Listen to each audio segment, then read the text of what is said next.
Sugriwa kadang ing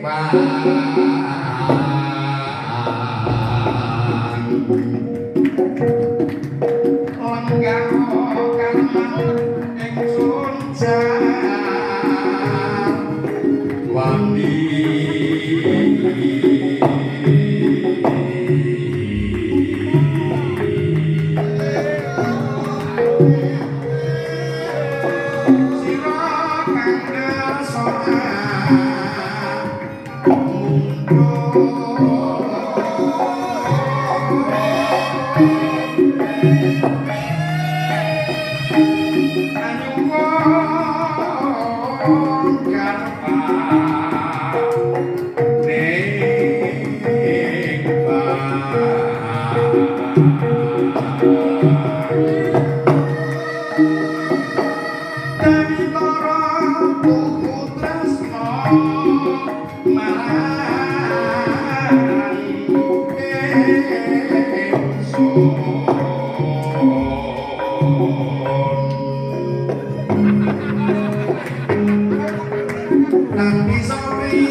ayo yen pancen Kakang Subali ora gelem ngulungake Dewi Tara selamun tok kabeh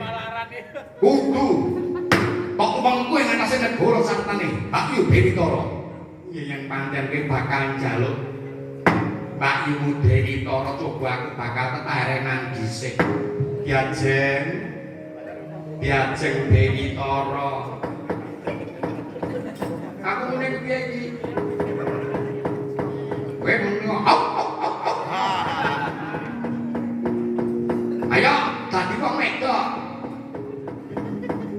tak bareng meneh Diajeng Dewi Tara apa Pak wong wedok saiki kok diropo-opo iki ora kok bocah ora pati no tak contoni wong wedok Dewi Tara iki Widodari dideloke ora samiri balik meneh Nyai Diajeng Dewi Tara ngono iki ati apa Kakang Subali oh kowe bakal dikersake diboyong lawan adikku Sugriwa dadi garwane kepiye banjur nipo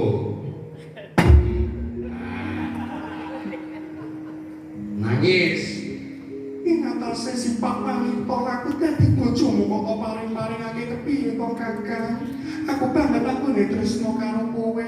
banjur kakedene katresnaku kelawan Kakang Subali aku mung bakal diparingi kelawan Kakang Sugriwa lho kira-kira palu sak lambeku ora ya kowe ayo kudu iso oh kowe iki ayo wani ora wani siap Nyai Diajeng Dewi Tara apa Kakang abape nanti cendrong cengel sing apik apa Kakang ora tau bali apa nginepan kok piye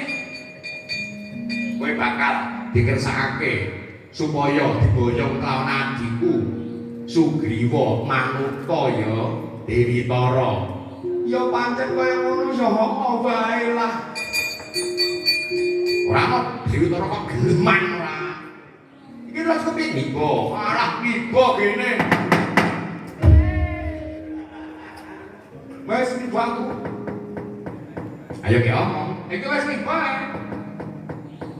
tangi yo gunane apa iki wis bacot mlumake aku ora ono sing nututi iki kacau aku nangis oh ora ngono